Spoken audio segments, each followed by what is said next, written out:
Hello and Hello. welcome to Uh, another edition of the Media Boat Podcast. it's another week. It's another podcast. It's another week, it's another podcast, another marooned edition of the Media Boat Podcast, coming at you from two different cities in the United States, in California, believe it or not. It is Wednesday. It is June 24th. Can you believe that? We are almost done with the 6th month of 2020. It's I think we're past the longest day of the year, right? Yes, summer solstice Looking was at last week. yes. Yes, So now the days just start to get shorter from now on. slightly, little by little. But yeah, it is summer. It is happening, and we're stuck inside. How sad. Yeah, if you don't know what the Media Boat Podcast is, we are a podcast that talks about the media, as you may have guessed. Movies, television, video games, and music. Not necessarily in that order, though. My name is Matt, and with me is Mike. I'm Mike. He's Matt, and we have some more thoughts. Yeah, turns out a lot of things are still coming out, and or we're experiencing them in even when we're stuck at home, and so we want to talk about some stuff. But Yeah. before we get to the thoughts, there's news to be had because news is still happening. All right. What's the news? So first, of course, we start with movies. And in the movie news this week, the biggest story was, of course, about a will they, won't they between the theater chains and masks. Oh, I love this story. Yeah. You know, So will they have masks? Won't they have masks? Will they get married? Won't they be on a break? classic, really, isn't it? So yes, this classic love story began when last week AMC, Cinemark, and Regal all said face coverings would not be mandatory by their business if the particular city they were in didn't require them. AMC's CEO comments specifically were widely criticized and sparked backlash online on social media, with Twitter users even calling to hashtag boycott AMC. Meanwhile, the Alamo Drafthouse saw an opportunity. They're a much smaller chain that deals in more boutique cinema experiences. Like they were one of the earlier ones to do, you can drink and have a meal while you see your movie before everybody started doing that. They saw an opportunity with this and quickly declared that if theaters would require masks, and thus social media gave them kudos, and everybody was like, "Hey, look at these guys! This is the example about what to do." Well, AMC and Regal have since reversed the course and will now require all of its guests to wear masks when the multiplexes reopen starting next month. Cinemark, however, has not revised their stance. The thing is, theaters need concession stand sales to justify opening, and munching on snacks and sipping on soda defeats the purpose of wearing a face mask. So what I've seen is that now with their new mask requirements, I saw the little AMC kind of like diagram for it. Mm-hmm. Is that while you are eating or drinking, you are not required, but otherwise you are. They specifically shouted out entering and exiting through the lobby as times where you are expected to wear a mask. So when you're in the actual theater surrounded by actual people, you are not required to wear a mask because you have popcorn and or soda and or candy with and or kids And or rice. and or rice and dormammu and dory and or can't food I do know well. where this is going. Anyway, I mean, okay, so this is frustrating in a lot of ways because yeah, like initially, like AMC was just like, I don't know, we're not going to require it. And the thing you don't have in the story is that the CEO's comments also included him saying, "quote because we didn't want to make a political stance," unquote. Oh, I saw that, and yet that's what it is. Yeah, if you're Yeah. saying don't wear masks, that's still a political stance. Like you're not getting away from the quote politics unquote of something that absolutely should not be political. Well, it's You not. You should come out and say this is a health thing. Yeah, it's a health thing. It's literally prevention of passing on disease. It is not a taking away of your freedoms by a company. It's the company saying, "Hey, we'd rather not be responsible for people's death."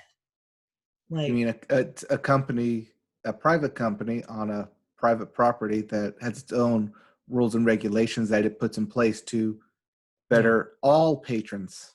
Yeah. It'd be like if suddenly somebody was very upset that they couldn't go to the bar and not wear any clothing at all. Like they just showed up naked and they were like, "Well, it's my freedom to show up naked." It's like, no, man, they're a private business. They can decide whether you can show up naked or not to their place. Same thing here. So I don't know. It's frustrating. I'm glad that they've changed their mind about it. But yeah, you're right. It's still super risky, especially when you know that people aren't going to, one, do it in the dark of a movie theater. Two, that you know that they're not going to if they're eating something.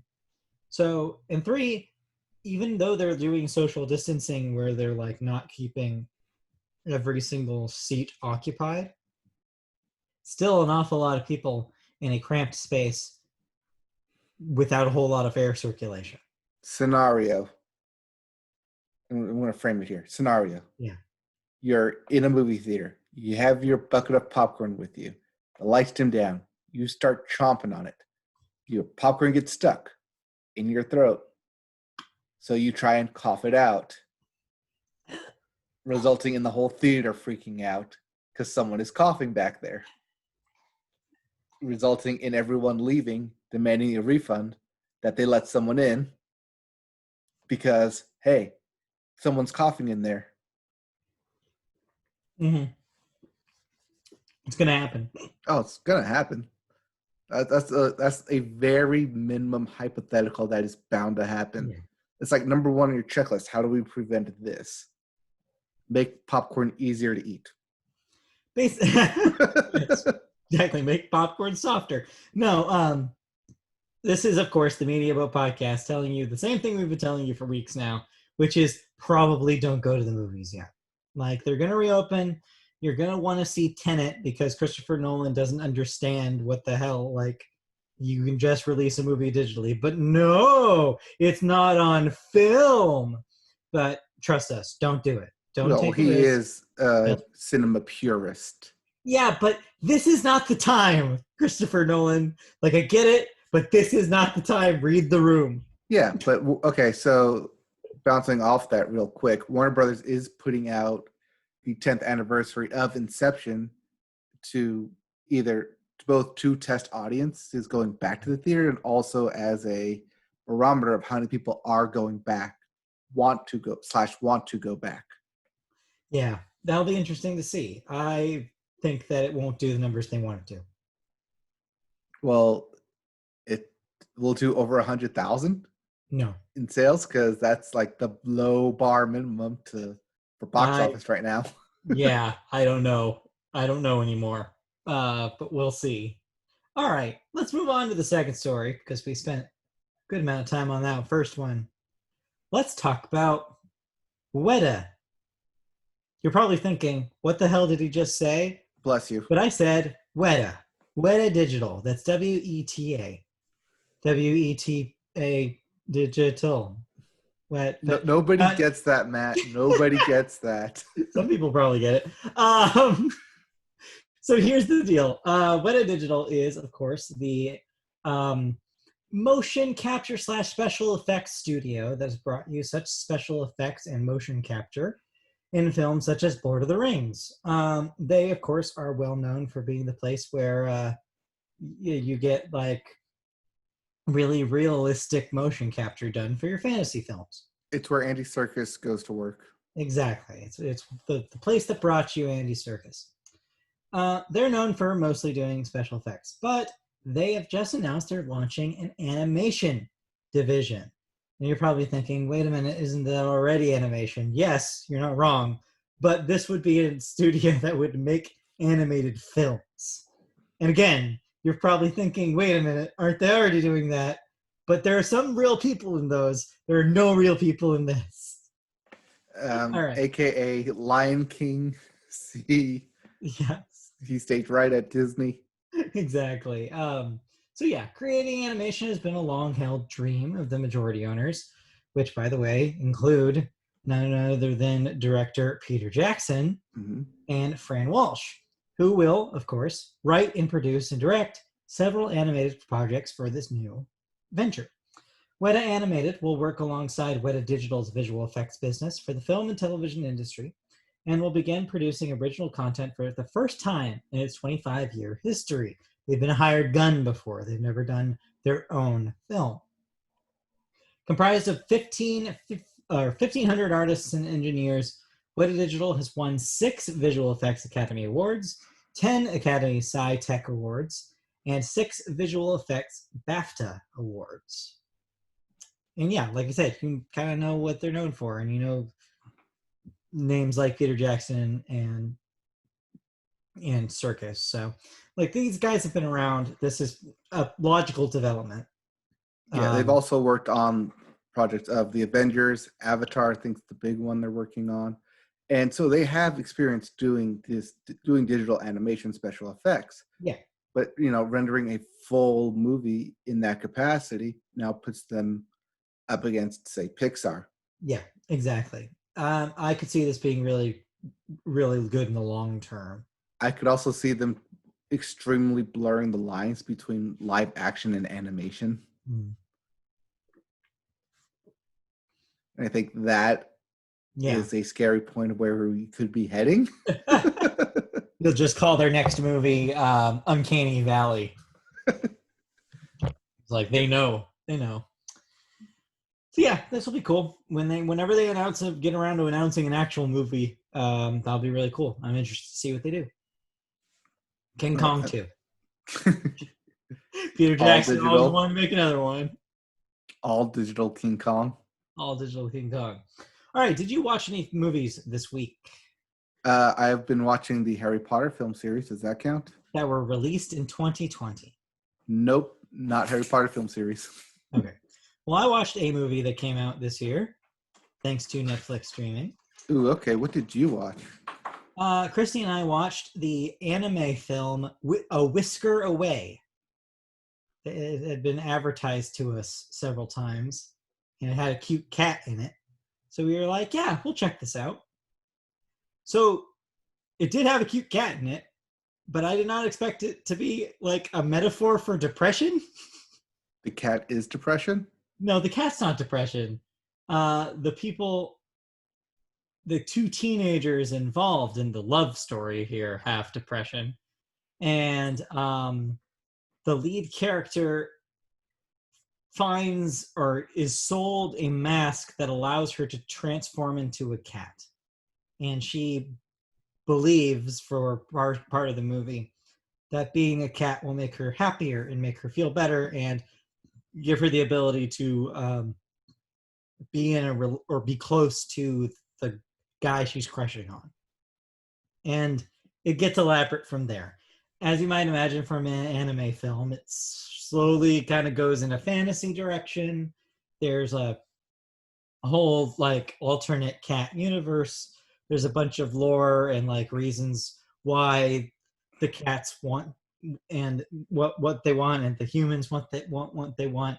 But it's very cute. It's a nice love story, and yeah, it surprisingly has some stuff to say about childhood depression, which was interesting, and like familial relationships and how that affects the child and stuff. So yeah, we had a good time with it. It's interesting. It's like Ghibli light. It's not as deep as something from a Studio Ghibli, but like it gets close to that kind of zone. And yeah, okay. It's a fun watch, and probably even good for like older kids too. It's not like super kid friendly, but it could pass as a family film for like older kids. Okay, how is the animation? Oh, beautiful. It definitely looks incredible. A lot of the animation is really beautiful. A lot of the backgrounds are really well done, like in a painterly style. There was one shot early on where there's a tree, like just like a detailed tree, and Christy was like, "Was that just a picture?" And I'm like, "No, I think that they drew that." And she's like, "Whoa!" So yeah, like it's pretty well drawn stuff in that thing. All right, sounds good. So yeah, if you want a cute anime love story with some more like with a little bit undercurrent of darker themes, it's nice. Also, if you like cats, I recommend it. Sounds perfect. Cute cats. All right, so that's a whisker away, by the way, in case no didn't remember. Okay, but that's all I watched. Okay. I did watch a movie, but Okay. it was Knives Out again Hell because yeah, it was good. still good. So good. Yeah, it's available for Amazon Prime members. So I was like, yes, watching it. There you go. All right, let's segue over to television, Mhm. where we always start with the sports corner. All And right. man, what a weird ass week. Sports may or may not still be happening. Sort of, maybe. I think, okay, let's call them sports. We can call them sports. We can use the word sports. But if written, I think the word sports should be italicized or in quotes every time. Oh, sports are happening. All right. So what's All right, happening in sports? sports. So the first story in sports is about the NFL, as has been widely reported over the last few weeks. More and more players are testing positive for COVID-19, and in order to kind of stem some of this before a theoretical season starts, the league is now prohibiting unsanctioned workouts among players. So basically, if it's not officially designated by the team, and they're just kind of meeting and like these players are meeting and working out together, that is a no-no. Yes. Tom Brady and the Tampa Buccaneers are one example of this, of professional athletes getting together to perform their own workouts before the season starts. Yeah. Now, this isn't something new, something they're doing, because of the pandemic lockdown. No. People or athletes have been getting together to do their own workouts with each other outside of season for numerous occasions, outside of their own team, sometimes just getting their friends together, their professional athletic friends together to work out. I would imagine this is extremely common in every sport because you get to be friends with people you even are on other teams or not professional. And yeah, you want to work out, you want to train, you want to practice. But this is smart though from a perspective of wanting to make sure that there aren't as many players going forward that test positive. They want to make sure they can at least control or theoretically control the groups of people that are seen by their players. All right. Let me put my business tie. Let me put my business tie on real quick. I am trying. We need to protect our product from this unsanctioned workouts in order to properly hold a season for which these players will be getting paid for. These are our employees, and we are trying to do what is best for them. Yeah, basically. But I don't know if that's as nefarious as some business things we'll talk about later about sports today. I think this is not that bad. It sucks, that they can't just practice with their friends. But they're trying to limit everyone's exposure outside of their own facility. And that's the key, is that if they can maintain team practice within the team and only within the team, then they can maintain that if there is somebody in the team that is a carrier, they can oust them and still know that they're okay. They can't guarantee anything outside of that bubble. Mm-hmm.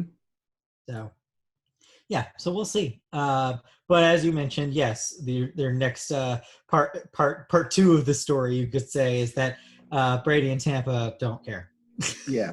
Like the day after NFL released that statement, they were out practicing. And I think even today they were out there practicing as reported by ESPN and such people. Just Tom Brady does what Tom Brady wants to do, I suppose. It's Florida, man. Yeah. Also, he lives in Florida now, so yeah, all bets are off. Speaking of Florida, specifically Talladega. That's in Florida, right? Alabama. Oh shit. You're thinking Tallahassee. Yeah, I was. All right, Alabama. So I not think it's speaking of Alabama. Florida at all. I think. Well, wherever Talladega is, there is a winner. This is NASCAR, I'm guessing. Yes. Yes. Ryan Blaney won NASCAR this past weekend. One NASCAR. Well, won a NASCAR this past Yes. weekend at Talladega. Technically, it wasn't the weekend because it got rained out on Sunday. It was Monday, but hey, he still won. It counts. Yeah. This house was happy. There's the happiness right there. You heard in the background. Happiness. Yeah. Is that it? That's the whole story. Yeah, Blaney won. There was some controversy with Bubba Wallace over the weekend. Yes. Is that what you're getting to? No, but it's interesting that you don't have that story Because that story got wrapped up today. It did, yeah. Yeah. It got wrapped up into a big old nothing burger. Yeah, more or less. But still, though, the good news about the whole debacle is that people were uniting in NASCAR, and you had a lot of people get behind him in a good way, which was good. So yeah, and that's just a good showcase of proper steps being taking place. That proper investigation was done. Nobody leaped to accusations amongst either the players or the teams or anyone in particular. Due diligence was done, and they found it to be a wash. Yeah, more. Didn't need to be blown out of proportion. I think the steps taken by NASCAR were appropriate. Yeah. But yeah, I mean, they figured it out, settled it, changed it, and are now moving on. Yep. All right. Well, in other sports, actually, this one I don't think we need the quotes for because golf has been happening pretty much as is, except with no fans, as you might imagine. So that started this past weekend? Yes. New golf was out and about. Also, I don't have this, but Belmont apparently happened in horse racing this past weekend. I didn't even pre-pandemic, I didn't think horse racing was going to happen anymore. So that's kind of crazy that it's still happening. Yeah. So yeah, that happened. But yeah, golf resumes. They're doing no fans. They're doing proper distancing between each players, but they're all playing on the same day because weather is indeed a factor when playing. So yeah, we have golf every weekend now. Golf every weekend. Well, that's exciting. Yep. And then the last small story before we get to our big sports story of the week is that basketball's deadline is quickly approaching. Basketball is almost here, but players have until July 1st to opt out of returning to the shorter, truncated season. July 1st is a soft deadline. At any time, a player can opt out of playing in the resurrected NBA season. But for now, the ring squad. Yeah. But for now, they're setting if you can't be in Florida by July 1st, please let us know. Yeah. And so far, one person from the Los Angeles Lakers has already stated that they will not be a part of the upcoming resumed season. Okay. Playoffs? Should we just call them playoffs? They're playoffs. They're basically playoffs. I was gonna say I'm kind of disappointed that you don't have the stuff about the weird ring that they have to wear. Oh, about the ring that tells the temperature of the player? That's the story I saw this week. I'll believe that ring works when I actually see it working. Yeah, they're going to be part of a weird ring society in order to play basketball. The one ring to rule them all. They're going to be the Wonder Twins every time they go in there. Form of... Are they got to wear that while they play? I guess so. Just right? Accidental slap in the face. Oh, ring hit. Oh, you got a mark now. Yeah, I don't know. Maybe that is a bad idea now that you say that. Anyway. All right. Yeah, well, we'll see what happens. NBA players have been getting together on Zoom calls and meetings to try to discuss what they want to do with the upcoming NBA postseason, whether they want to join or whether they should, could, or will make any type of political statements because they have the platform and because people will be watching since it is sports returning. Yeah. So there's been heated talks about that. Yeah. And I'd imagine, I mean, the NBA, of all the leagues, of all the major sports leagues here, are the most outspoken. They're the league that lets their players more or less say what they want. That's got them into hot water semi-recently, earlier in this year. But generally, compared to like the NFL, they have a pretty broad like image that they don't necessarily tamp down on. You know, like because the NFL now it has this like very conservative image now. NBA definitely doesn't, and so it'd be very interesting if you do see a lot of NBA players using this as an opportunity to use their platform. Yeah. Also, the NBA is, like you said, has a history of letting players be vocal about, stuff outside of the NBA sphere. Yeah. So yeah, interesting. I guess we'll know sooner than later probably if that's going to be the case. Yep. We'll also know if like NBA will actually still be happening. Yes. Unlike some other stuff. All right, let's talk about it because the thing that we have been talking about for the last few weeks, the other shoe finally dropped. And you called it. We're not going to have baseball this season. We're going to have baseball? We're going to have forced baseball this season. Yes. We're going to have Dance Monkey Dance baseball, essentially. All right, so there's two parts to this story. Yeah. Because like all this happened within like 3 or 4 days. Yeah. All right, so let's start at the top here. The lack of a deal, as we talked about last week, between MLB and the MLB Players Association led to the league imposing a schedule, as we said before, was its right, according to the March 26th agreement. The guarantee, which also, of course, guaranteed a fully prorated portion of the players' salaries. MLB on Monday told the players' union it planned to impose a schedule as long as the players would report to training camp by July 1st and codify a health and safety manual that runs more than 100 pages. The league has issued a 60-game schedule. This was as of Tuesday. That will start July 23rd or 24th, I guess it's flexible, in completely empty ballparks. Each team will play 10 games against each of its 4 division rivals and 4 games versus their nearest geographical opponent. It basically the AL/NL equivalent of whoever the East and West, North, South is. A team is scheduled to only make 1 trip to each city it visits. So this is not what we had previously talked about, which was the 2-city strategy. This is still touring teams, just less flexible. Like it's very strict about 1 trip per city.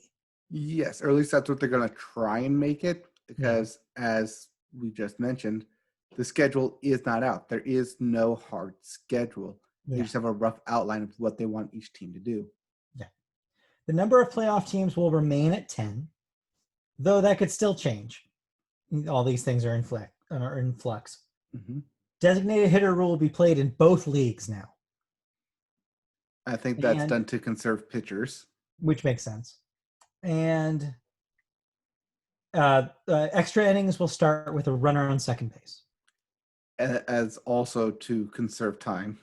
Yeah, so we don't get frickin' 15-inning games? Right. Like last season? So, yeah, smart.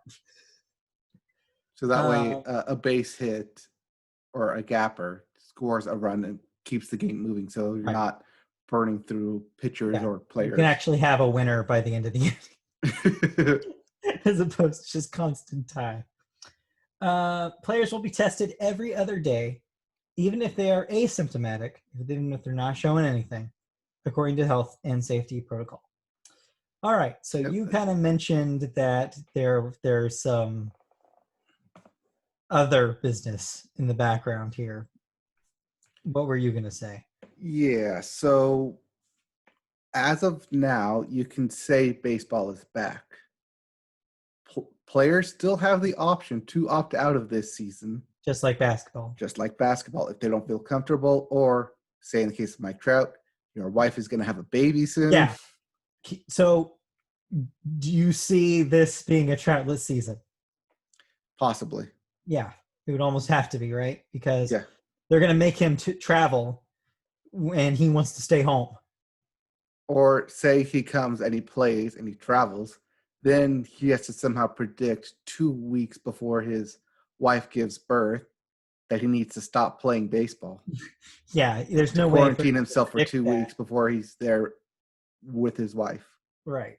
I would more imagine that maybe he just waits until that happens and then immediately abandon the kid to go play baseball. Yeah, exactly. And then joins the season in the middle of it or something. The season. All of these terms have quotes around them. Just imagine. You know he's gonna be in the delivery room with his mitt, just like, all right, pop fly, come on, babe. Far back in center field, just like he always does. They're gonna have a makeshift wall, so he just has to leap over and grab it. Or no, she's on the other side, so he has to leap over and grab it to bring the baby back into play. Yes. Exactly. It's just interesting because I think this is the only one of these kind of complications that you see in these other complicated sports stories, because you literally have your league MVP arguably being possibly not even playing. Arguably the face of the league. Right. They try and plaster his face across multiple brands. It sure doesn't matter if the team he's on isn't that great, but but he's pretty great. So yeah, if he's out there being like, no deal, like it's gonna look bad. But we'll see what happens. Yeah, there's also a lot of other rule changes, including because there is no minor leagues or AAA to bring players up. Yeah, that they have players basically sitting in reserve, and that they can travel with up to 3 additional players should injuries happen, and one of them has to be a catcher. Okay. I think that was the main one that I didn't include because it's a really odd rule. Yeah, it's like really into the But I think the main thing here is that this is what the players didn't want in terms of traveling to each ballpark. Yeah, it's one of the things they were trying to avoid. This also means that either owners have to rent out a whole plane, including teams like the Oakland A's, who maybe don't have as much money as, say, the New York Yankees. Yeah. In terms of traveling, but also in terms of like distance, because like the Yankees can play all their games within a 60-mile radius, probably. Or 100 miles, go from up to Boston down to Washington and then over to Philly. Whereas teams like LA, Dodgers have to go up to, say, Seattle and over to Colorado and down to San Diego. Here's my question, though. When a team, so you're limited to one trip to each city, right? How are they differentiating between the Angels and the Dodgers? Like, are they saying that both of those are LA, or are they allowing Anaheim to be a separate city? They're allowed to be separate. I think it's per team, but normally what they do with the LA teams is that they play ones and then they switch the next time. Right. The next day, next series, play the other. But because they are in different divisions, or like one's AL, one's NL. Yeah. They play different teams anyways. Yeah, but there's going to be some geographically close games, right? So. Well, I mean, they're going to get probably more like Mets, Yankees games, Angels, Dodgers games. Yeah. We're going to have Texans, Astros games, because they are close to each other, even though they are in opposite divisions. Excited for this a weird ass freeway series this year. That game will be 10-3. Anyway. Yeah, it's going to be interesting because there is no set schedule. Players don't know what city they're going to be in on what day. The schedule is not released. I mean, not that like as fans, like we're not going to attend anyways, but for the players, like they don't know where they're going to be in a month. Should they? Like they don't even know like who's starting where opening day yet. Yeah, and they expect them to come to basically report to their facilities on July 1st, practice for 3 weeks to be ready on July 24th for a season where they don't even know where they're playing yet. Yeah, it's crazy quick. It's going to go like that. Well, I think that's also one of the reasons why like the players were so against this, and even like the first line is that we reported on was that they couldn't reach a deal because none of this was set in place. Yeah. Like as we've been saying on here, they should have just done hub cities at their own spring training ballparks. Training. Yeah, if in theory, but it's too late now. The league got what they wanted. As we said, they got what they wanted because the players could not strike. Yeah. It's in their CBA. They literally had to accept the deal. Right. So the last question I have about this is, how excited are we to see the first game against the Astros? I will still boo them from our TV. Right? I'm like so excited just to see what happens because, man, there's probably a lot of pent up anxiety. Yeah, I mean, thankfully, I won't say thankfully, but kind of this whole MLB debacle of season, no season is kind of like pushed their cheating scandal off to the side. Oh, yeah, they're probably counting their freaking blessings, but I still imagine some pitchers are maybe gonna lose sight of their aim for a couple pitches. Yeah. I don't know. Oh, that was another thing. So normally, like when pitchers like they'll lick their fingers. Yeah, they have to carry around a freaking wet rag. Wet rags. I saw the wet rag rule and I was like, oh my god, wet rag rule. Also, say wet rag rule 3 times that. Wet rag rule. Saying wet ragu. It sounds like wet ragu. Anyways, yeah, that was my favorite. I totally had forgotten until you brought that up. But yeah, that was my favorite thing I read about this. I think I even liked a tweet about the red rag rule. Wet rag rule. Yeah, and then also like everyone in the dugout like should be wearing masks. If you're not a player, you have to be wearing a mask. Yeah. Oh, we'll see. Yeah, I'm divided about this because man, it sucks that the players didn't get a deal that was good for them. Yeah, but I'm kind also baseball. As a fan, yes, baseball. As a human being, I'm like, oh no, you shouldn't be playing. Yes, no, we should not be making these monkeys dance for us, but here we are. Yeah, I'm having that kind of like conflict going on right now too. Yeah. Like, yes. All right. Back. And then, oh no. And yeah, you're back. It sucks. You shouldn't be doing this. But also, thank you. Then also, yeah. Anyway, let's talk about something else. Let's move on to our second story in television this week, which is all about NBC Universal saying, hey, come back into the office. Let's start working again. Or come back to the lot because, they have all those backlots going on. Yeah. All right. They've begun a cautious return to work over at NBC Universal. The company had begun an incremental reopening for employees at its headquarters just off the 101. Their internal documents outline the stages, workspaces, and other physical areas of the studio that have been substantially transformed with a fortified, safety-first approach. In that process, NBCU saw a small number of hands-on production and operations staff return to work on June 18th. New guidelines include mandatory face masks, sanitizing stations, revamped floor plans, and app-based lunch orders, with an emphasis on people who needed to actually touch things, like camera equipment and sets. To that end, NBCU ran a production resumption exercise on the backlot on June 12th, which consisted of 25 cast and crew on an imaginary set. All employees who entered the lot this past week were also given a self-described welcome backpack after their temperature checks. It contains 2 masks, 2 bottles of hand sanitizer, both made in-house, a hotel-like door hang for housekeeping, to clean or not clean a room or area, mini sanitizers, and a multi-purpose tool designed to avoid direct contact with surfaces, handles, and elevator buttons. Is this just one of those grabby hands? It's a stick, yeah. Just like extendy grabby hands. Yes, it is. You win at the fair. That'd be great.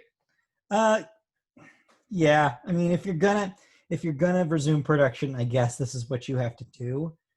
It is a step in the right direction. That June 12th date is, of course, the same date that LA City announced that they can officially go back the first day.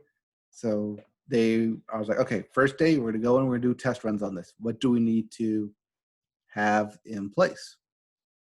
They got to really hammer in those new sitcom productions for next season, right?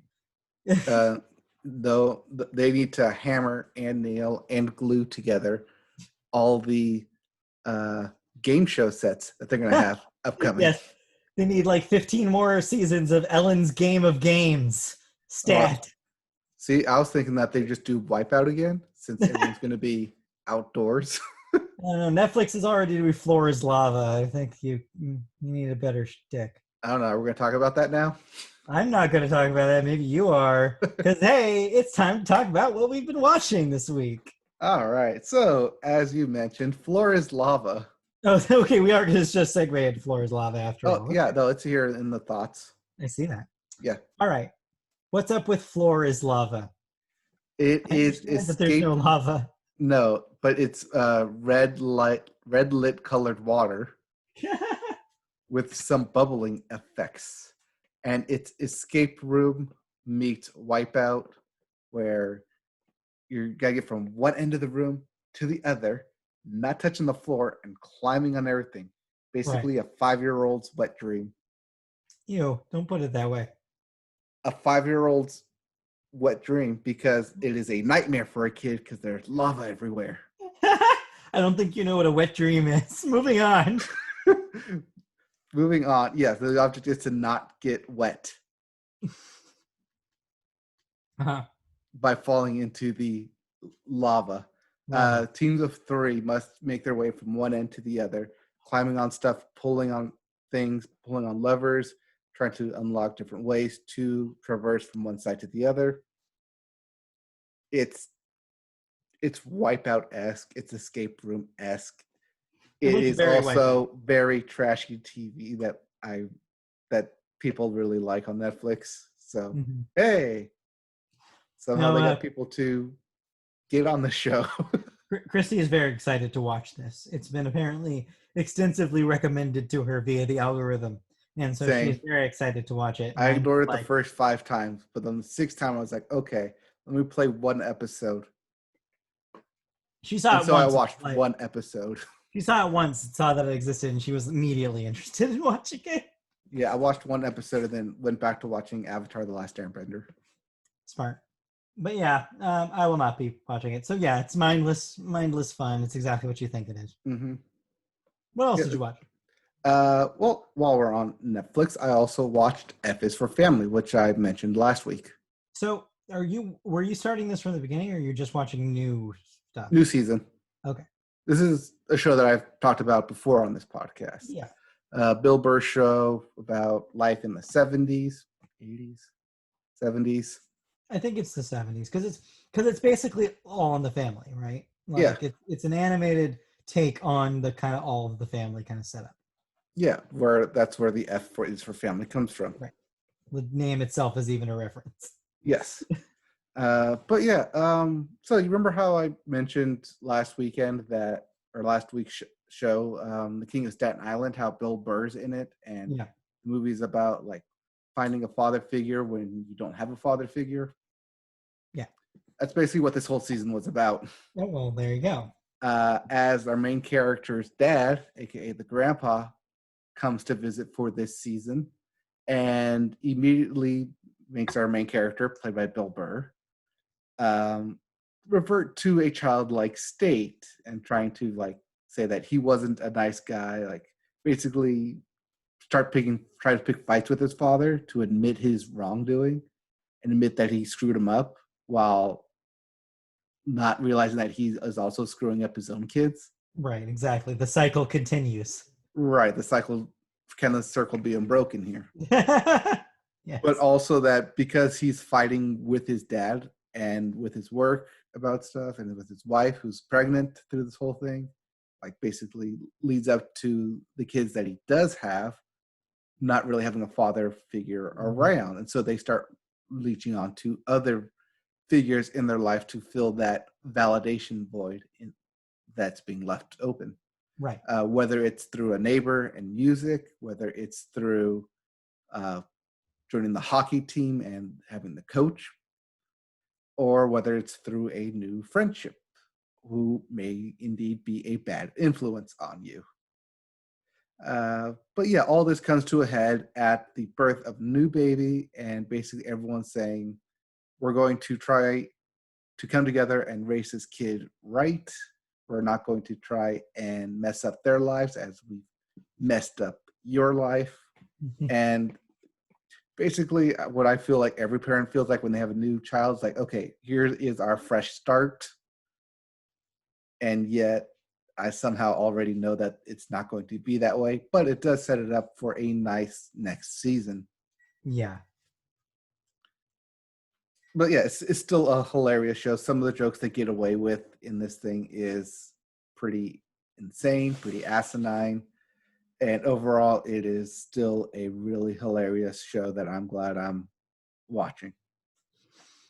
Okay. Yeah, I tried a few episodes of season 1, and I couldn't get past the abrasive cruelness of the father character, the lead character. Mm-hmm. And so I was just like, I don't need this in my life. Yeah, it's basically what that show is. If you can't get through that, that is like the main hurdle. Barrier of entry for me. I'm just There's a low barrier, but also... Yeah, I see something like that, and all I can think of is I'd rather watch a thing with a cute cat. Bye. Right, something that makes you happy and or depressed. Yeah, exactly. So yeah, it just didn't work for me. But yeah, or as Casey Musgraves put it, happy and sad at the same time. At the same time, it's true. Yep. So yeah, what else do you got here? I understand that some manly man tears were had. Not as much as you think, but yes, the 2020 ESPYs were this past weekend. Well, I'd imagine, yes, less manly man tears than usual, but still. Yes, so as been noted constantly, sports is canceled. No sports are happening.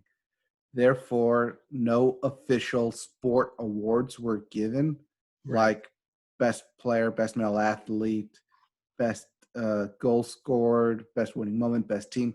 None of those were honored. Instead, what this award show was all the other awards, the humanitarian awards, the Pat Tillman Award, the Perseverance Jimmy V Award, the Arthur Ashe Award for Courage, and the Billie Jean King Award.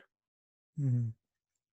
And all of those awards highlighting people outside of sports, outside of the core sports, but also like influential of other sports and other people outside of their lives. And so that is mainly what this show was about. There was, on several occasions, very highlighted moments to the Black Lives Matter movement. I think that got passed around on social media constantly. I think it's one of the big reasons why the ESPYs were trending on Sunday because of it. Did you see any part of this? No. Nope. Nobody on my Twitter was talking about this. Well, no one on your that tells Twitter you involves sports either. Well, no. Usually there's some talk around ESPY's time. That's the thing. And that's why I think that's saying something, because I feel like it was not on a lot of people's radar at all this year. Well, because normally this comes after the All-Star break on a Wednesday. This was Sunday prime time. So. Yeah, it really brings a new meaning to the day where there are no sports. Yeah. Because it was really true this year. The year where there was no sport. But yeah. But yeah. Let's see. Did you watch anything? Because I still have stuff I watched. Keep going. Keep going? All right. Do you like Survivor? No. All right. This show's not for you then. All right. What is it? Survivor with kids. That sounds awful. It kind of is. It's called Karma. Oh no. It's a original show on HBO Max. It is Survivor with teenagers. I feel like they tried that before. Remember that really short-lived reality show they tried where it was like we make a bunch of kids form a society? It was like real life Lord of the Flies. Not Bonnaroo, not Bonsai. What am I thinking of? Yeah, I forget what it was called. Bamboos. But yeah, no, yes. Something Island. I don't remember. No, it wasn't an island. They were in an old west town, like Oh, Bonanza style. right. You're right. Yeah, I don't remember what that was called. So this Kid is not Nation. that? It was Kid Nation. Kid Nation. That's it. Yes, thank you. But this is not Kid Nation. Well, they're not in a town. They're out camping. Okay. Well, camping. They're set up in two like tent like summer camp style huts, cabins, and are grouped up into two teams, and it's like, oh, karma. Every fifth thing we have to say is karma. Chameleon. Basically. But yeah, they divide them up into teams and give them colors, like the purple parrots, the silver snakes, the orange iguanas, red jaguars. Wait a minute. Is this just Legends of the Hidden Temple? It felt like Legends of the Hidden Temple. those are just straight up Legends of the Hidden Temple teams. Oh no, because it was straight up like Legends of the Hidden Temple. Like they do a physical challenge, and then like have one team choose two teams to go into the jar room, or no, the karma cave, and do battle against each other. Honestly, I wish more people, like there are some people who I just wish would go into the karma cave, if you know what I mean. But yeah, that's basically all it ended up being. What goes around comes around. Mm-hmm. It was the big central thing of the show. Wow, who would have guessed with a name like Karma? Yeah. It's for kids. It's on HBO Max. It's part of their original programming. Right. 8 episodes. It runs by really fast. Especially if you like beamline through everything. So yeah, if you're a parent and you have to watch with your kid, at least it goes quickly. Yeah, at least it goes quickly. All right, but last but not least, you have one more thing on here. Yeah, the last thing I have on here is something called The Last Ride, which is on the WWE streaming network. Yes. So I remember you said you were going to watch this. Now you have watched this. Yes. I have watched this. We have all watched this. It concluded this past Sunday. The Last Ride is about the story of The Undertaker. Iconic wrestler, the Undertaker. Like even if you heard of The Undertaker. I know who The Undertaker is, yes. Yes. So this is about The Undertaker and his it's basically a Jordan S. documentary where he went away, came back, wanted to go away, couldn't because he left on a sour note, so he had to keep coming back. And basically how wrestlers chase that dragon, like ending on the perfect high note. Like ending on the perfect match. But like even when you have the perfect match and walk away, you still feel like, oh, like there's still stuff left in the tank. I can still do this. And it's that chasing of, oh, I'm a wrestler. This is all I've known for the past 30 plus years. Because the guy's like 55 now.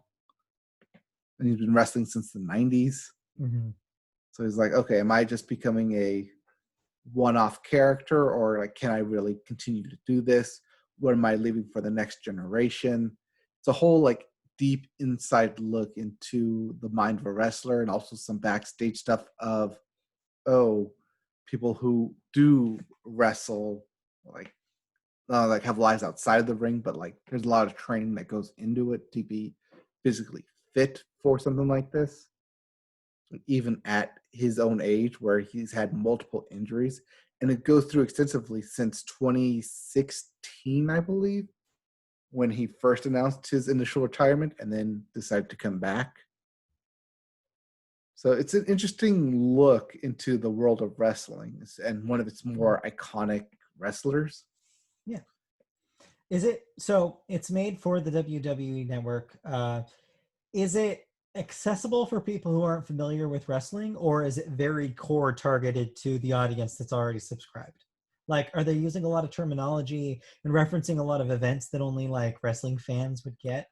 There are a lot of events that happen like from 2016 to now that it goes through, and some of Yeah. them are iconic for one reason or another, but you don't have to watch the entire wrestling event because it goes through like why this happened, how the Undertaker felt it happened, how it went, the media's reaction to it, or like the WWE's reaction to it, and how like he just keeps progressively coming back. So no, you don't have to be a fan, Okay. and it even does give some backstory of how long he's been in the game or Mhm. in the ring, in the squared circle. No, the ring. The ring. You had a ring. Okay. But yeah, like in the first couple episodes give like a definite backstory, and it all culminates to him trying to give the one last ride. Okay. But yeah, yeah. If you're a wrestling fan, or if you're just a passive wrestling fan, like it's very informational. But it's only on the WWE Network. Only on the You have to WWE get Network. that to see it. Yep. Okay. Which it is free, or there is a free basis to the WWE Network that you don't have to subscribe to sign up for. I believe if you can watch it through there, it's free. Okay. All right. Well, that's what you watched. I just really quickly want to say we finished Pokemon Journeys. Okay. So just to follow up the conversation last week, yeah, that's basically what it is. It's basically like what I said last week about like, hey, this is going to be a compartmentalized story every week, and it's going to be its own thing in maybe a different region, maybe not. That's yeah. The rest of the thing is though. Just as a heads up, we did not know going into this. The last episode of the current Netflix batch, the part one, they're calling it. Mm-hmm. The last one is a cliffhanger. Okay. It's a two-parter that they've split between parts. So we'll have to wait, I guess, until they upload more to know what happens. But it's Pokemon. Doesn't really matter that much. So yeah, no, I'm still ambivalent about this season. I think that there's interesting things about it. I think some of the animation is pretty cool, but it doesn't have a personality yet, and I feel like it'll maybe take some time for them to figure it out. Well, X and Y didn't really have a personality till like the I third think gym. I think it found it once Serena figured herself out that she Yeah. didn't want to be a trainer anymore. Like that switched the story, Mm-hmm. and yeah, that moment hasn't happened here yet. And it does have me missing the Sun and Moon dynamic of having a big ensemble cast with where all sorts of different stories could be told.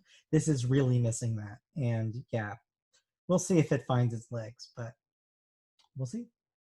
Yeah, I think like I assume the next season's gonna go into stadium battlings. So I Mm-hmm. think that's when you're gonna see a switch. Well, it's funny that you said that because the last the cliffhanger I was alluding to is during a big match in a Galar stadium that involves Gigantamax Pokemon. Mm-hmm. So, but something goes wrong. Oh no, it's XYZ all over again. It's more or less. Anyway, Wait, no, it's black and white all over again. black and white and red all over. Anyway, oh yeah, and I finished season 2 of Kipo, Age of the Wonder Age of the Beasts. Wonder Beasts. That was yeah, it's a good season. Like we said last week, like think that it really escalates the story well, and by the end of the season, there's like a lot of big lore revelations and big changes for the characters. And yeah, it's really really well done. Again, like I said last week, more people need to have that show on their radar, uh, especially in a time where there's a conversation happening um, overall, but also in animation about diversity and representation. This is a show where there are very, very few white characters. Like they're like the 2 out of the 3 main leads are black. And the third is like biracial because her dad is black and her mom is Asian. So, and pretty much whenever they have the choice of showing other human characters, more often than not, they are black. And it's an interesting choice that they made with the series to do that. And I noticed, and I was like, "Oh, that's kind of neat." Like, no one's really doing that. And so, yeah, it's definitely a cool little bit that's not even like, yeah, it's not even super plot relevant, but it's really cool that they had the thought process and the willingness to do it. And so, yeah, that show is pretty rad. All right. Anyway, let's move on from what we've been watching to cancellations and renewals, except I should really just say renewals this week because there are no cancellations. All right. What am I still watching then? A lot of stuff. First up, Hulu, bringing back Crossing Swords for a second season and Solar Opposites for a third season. So only one season is aired for Solar Opposites, and Right. they already got a renewal before that happened. There's just a renewal on top of that. So that's Yes. why it says third season. People love Justin Roiland, and they will watch more of his shows. HBO has renewed Hard Knocks, your favorite football training camp show, for 4 more seasons. And they have announced what next season's going to be, assuming it still happens. And that is a dual look at both the Los Angeles Chargers and Los Angeles Rams as they prepare for their preseason and heading into a new stadium. Wow, are you thrilled? I mean, they did the Rams in 2016 when they moved to LA. I know, that's what I'm saying. Are you thrilled to get double Rams? Yes, because more Rams than other teams will get. The whole Ramily returns. Yep. And also on HBO, they've renewed Betty for a second season. Right, that is Betty, not Barry. Betty. Netflix is bringing back Cobra Kai for a third season, and if you're probably thinking, wait a minute, that wasn't on Netflix, you're right. Yeah. That was a YouTube original. And I guess it will have its third season on Netflix. Yeah, but we announced that it was canceled. They said they would shop it around. Netflix is picking it up along with all the other episodes that they've aired for the first 2 seasons. So sweep the leg.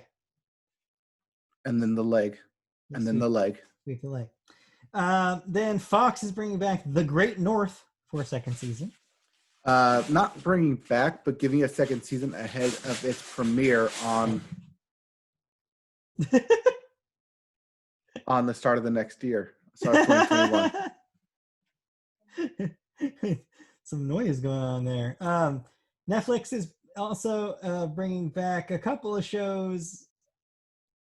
Lucifer, formerly the Fox show Lucifer, will be having a 6th season on Netflix. So they were supposed to have a part 1, part 2, season 5 finale, but just give them season 6 anyways. Yeah. You know, lack of content and all. Might as well. And #BlackAF will get a 2nd season. That's a show. All right. These 2 I added. You didn't have them down, but it was like breaking news yesterday.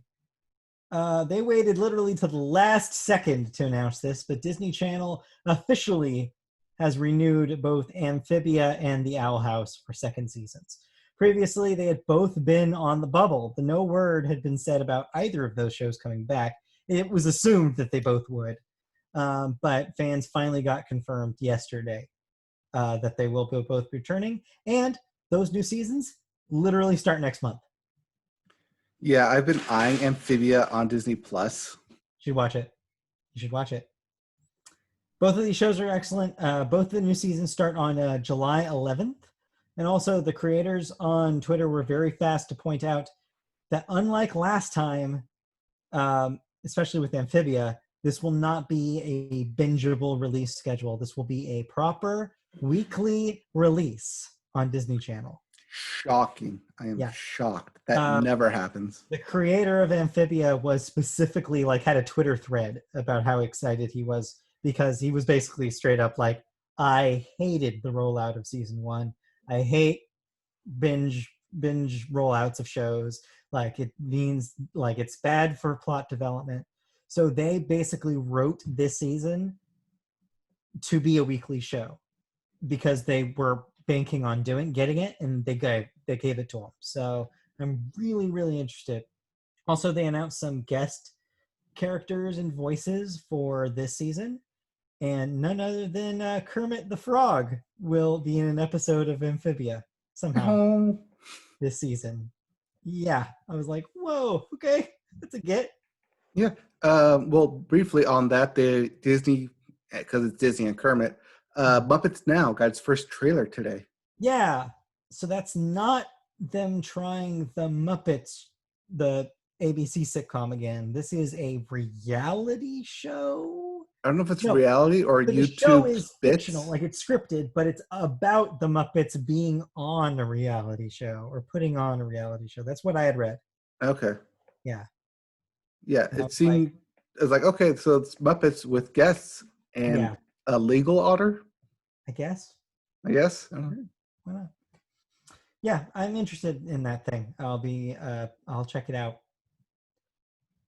All right, that's it for cancellations and renewals. Let's talk about a few deaths here. First up, Sir Ian Holm, age 88.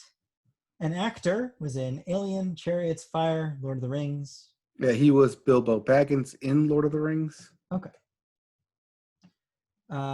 Steve Bing, age 55, an executive producer and screenwriter of Shangri-La Entertainment. I guess wrote Kangaroo Jack. Yeah. Ooh, boy. And Rules Don't Apply. We have Dame Vera Lynn, age 103. Whoop, whoop. A British singer, famous for We'll Meet Again and The White Cliffs of Dover. Two very influential songs, Yeah. important songs, notable songs. Standards, you could say. Standards. Yeah. Standards. And then lastly, the biggest one I saw this week, director Joel Schumacher, age 80, famous for, of course, The Lost Boys, Falling Down, but mostly, unfortunately, famous for being the person who directed the Batman movies people don't like, Batman Forever, Batman and Robin. You mean So, Batman George Clooney, Batman Val Kilmer? George Clooney, Val Kilmer, Batman. So yeah, what I've noticed is that even though they were trashed on for like the last 20 years, I've noticed there's like an uptick in people appreciating them again. So I guess if you if you know what you're getting into, I guess they could be fun, campy movies. But yeah, I remember them being critically derided when they came out and after. Well, that's because they came from Batman, Michael Keaton Batman, Michael which Keaton. was a dark take on comic books, and this was more of a light, like campy take on comic book movies in the 90s. It definitely created this kind of like image of, oh no, we need to course correct this, which gave us the Nolan Batman films, which if you thought Batman 1989 is supposed to be dark, like those movies are dark. I mean, The Dark Knight. The Dark Knight, exactly. So yeah. Yeah, he'll be remembered for sure. Like I think a lot of people this week have been talking about specifically how he was able to inject a campy kind of spirit to these movies that kind of gave a peek into like different lifestyles, especially the gay lifestyle because he was a gay man, into things that wouldn't necessarily have it. Like somebody was saying in Batman Forever, there's a plot point where it's like the villain is basically giving Batman the choice between the female love interest and the male sidekick. And you can read into that the way you want. And ultimately Batman saves them both. Which again, you can read into that the way you want. Anyway. So yeah, he'll be remembered. Let's move on to music, and I hand this over to you. All right, we always start music with the Billboard, and we start Billboard with the Hot 100. What's hot? The hottest single out there is Trolls, not Trolls World Tour, but Trolls with a Z by rapper Sure. Tekashi 69. Yes. I thought Sure. we all agreed we hated him. Nope, he's back. In fact, now he has #1 song. Why? Do Because people just 2020. forget? Because 2020. That's my Is answer. this a TikTok thing? I don't know, but also Nicki Minaj is in this, so that might be why. So it's really Nicki Minaj then. I haven't heard it, but maybe. All right. Well, we also have at #2, Rockstar by The Baby, featuring Roddy Ricch. Uh, At #3, we have The Bigger Picture by Lil Baby. At #4, Savage by Megan Thee Stallion, featuring Beyonce. And at #5, Blinding Lights by The Weeknd. yep.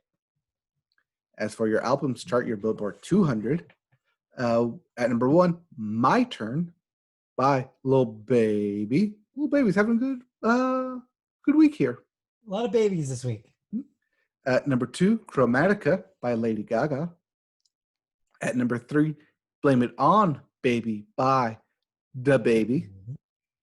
At #4, Hollywood's Bleeding by Post Malone, making a nice Yeah. return. I'm not sure why. It just sort of happened. Because it's Post Malone. Everyone got bored with all the new stuff. Yeah, I guess so, and went back to Post Malone. And at #5, Dark Lane demo tapes by Drake, because Drake. Yep. If you didn't like any of those albums, we have new releases. First up, we have Kick 1 by Arca. I'm not sure if it's Kick 1 or Kick I, like capital I. The way that it alternates between capitals and lowercase made me have no idea what that's supposed to be.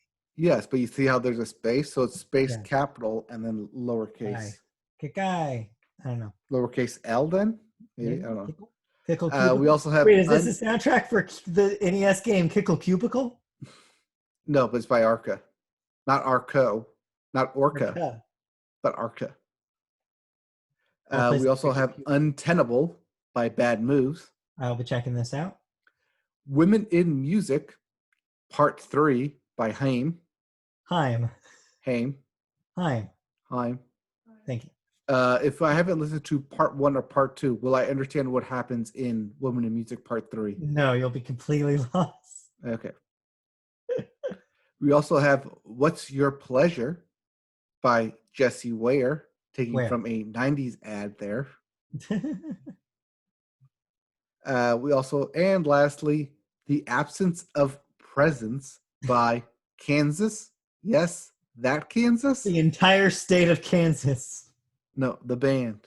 Yes. Kansas. Yes, the band Kansas. Yes, which took its name from the band Boston. No, Boston's a city. Kansas is a state. Yes, but Boston came after Kansas. No, Kansas came after Boston. My brain hurts. Well, your brain's going to hurt even more when we talk about Justin Bieber. Oh, boy. Here we go.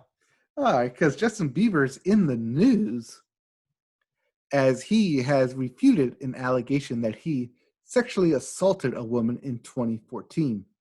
Wait, 2014? Was he like 12? He's not that young. I assume he's that young. In 2014, he would have been... This is 6 years ago. 18, maybe? Maybe 15, 18? Late teens. Late teens? That's my guess. All right.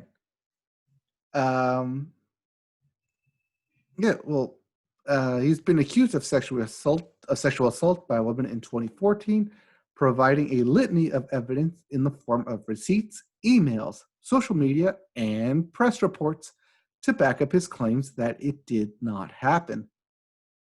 A woman posted from an anonymous Twitter account on Saturday night claiming that claiming the alleged assault happened at a Four Seasons hotel in Austin, Texas on March 9th of 2014, which would have been the year Bieber made a surprise appearance at the South by Southwest Music Festival. Quote, I don't normally address things as I have dealt with random accusations my entire career, but After talking with my wife and team, I have decided to speak up on an issue tonight.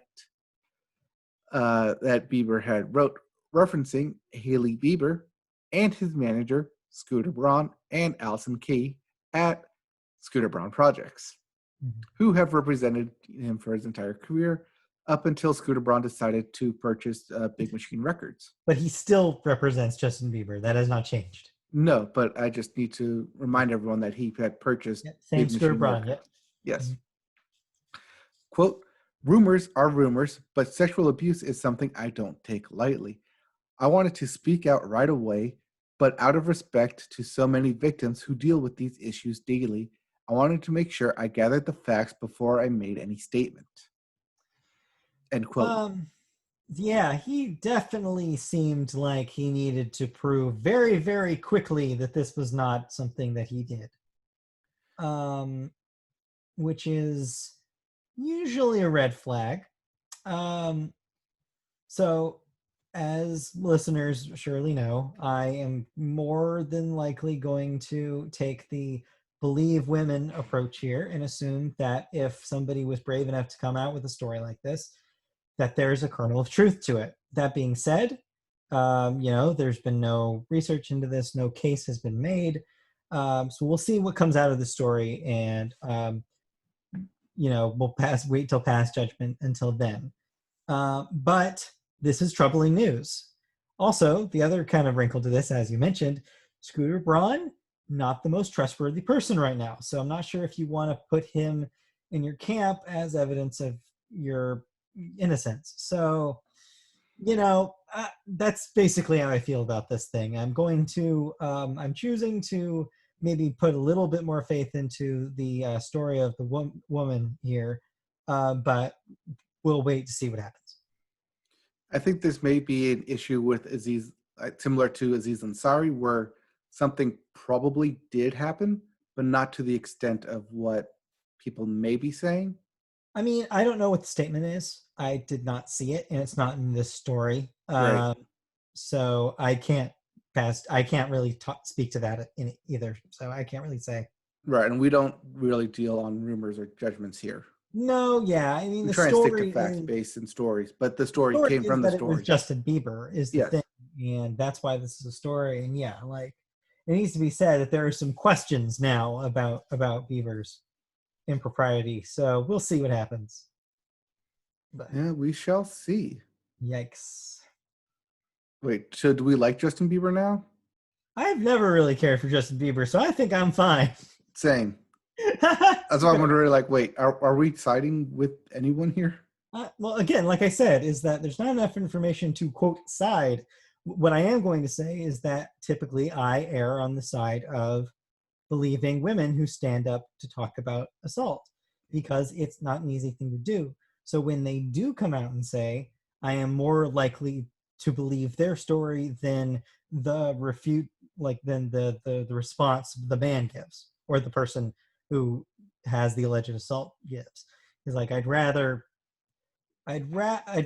believe that this is something that she believes she was hurt by.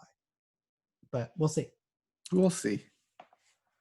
Well, anyways, it doesn't seem like he's going to be putting on a concert anytime soon. No. Nor anyone will be putting on a concert anytime soon. Unless you have to buy a $100 ticket to a drive-in movie theater. All right. Let's talk about drive-in concerts.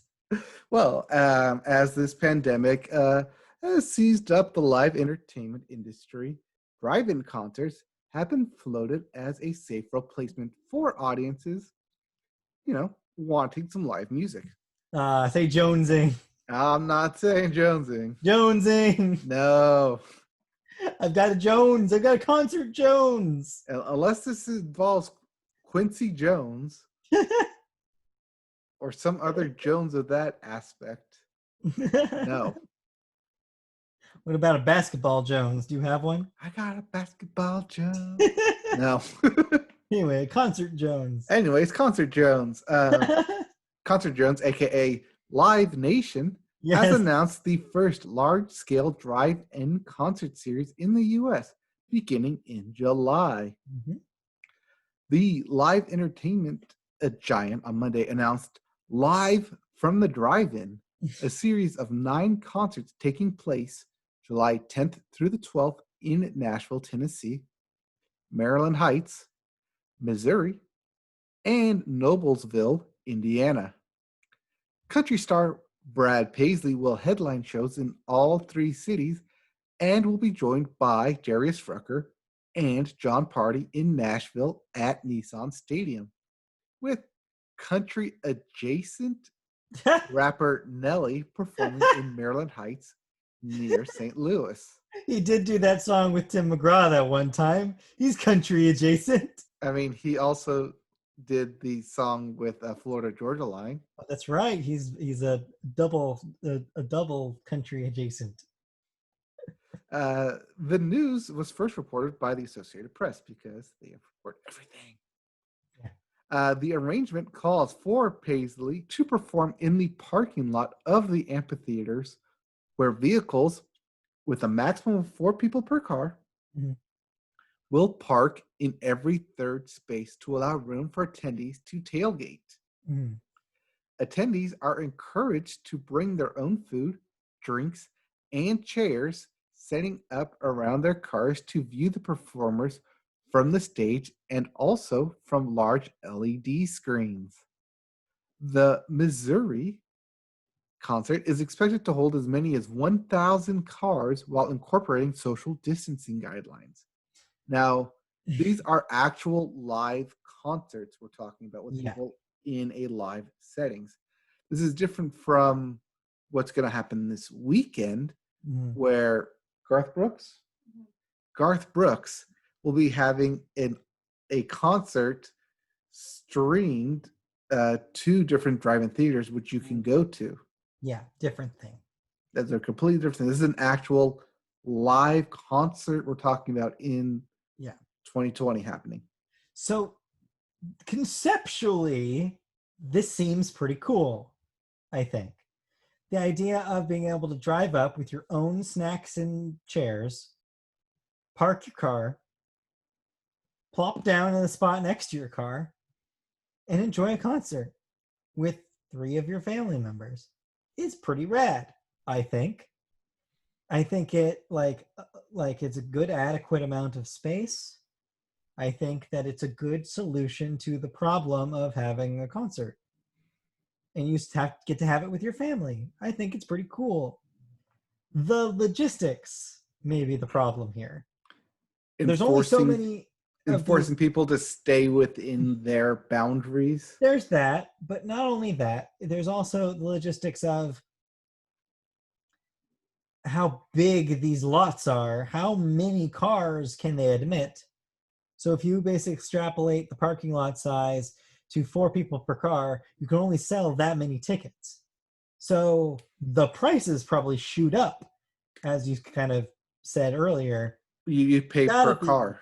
Hundreds of dollars per ticket, because you're talking about they need to recoup the costs of putting on a concert. You're probably talking, I mean, the Garth Brooks concert, which is only at a drive-in theater, is $100 per car. Now you can pack as many people as you want into said car. Yeah. Up to 4 people. But it's still it's still per car basis. Yeah, I would imagine you have a similar thing here. And the other thing is that's a lot of space required for this to work. So only certain areas are going to even be able to pull this off. Not only that, this is an outdoor concert, so noise complaints go into effect immediately. But you'll see this in, I think, places with very, very large parking lots, but not everywhere has those. So you're not going to have something like this in New York City, for instance. And it's a complicated thing. I think conceptually they're onto something, but the actual having to put this together is maybe where it falls apart. I mean, you still got to get everyone together to perform. Yeah, then there's the question about, is the crew adequately safe? Are the Like, are the performers adequately safe? Like, what's happening that side of the operation? How much is it VIP to get like up front and center, and how early do Yeah. you have to be there? And will they Do like blockade off? Like you can only go up to this line, and if you're then you have like 10 bros with their giant 10 trucks all lining that front, so you can't even see over them. when you're trying to get Brad Paisley's attention, do you flash your brights? Yes, no. Don't do that. Don't flash your brights at Brad Paisley. Saying that now. Maybe at Nelly. No, not at Nelly. Anyway, Anyway, it could be a unique experience. yeah, unique.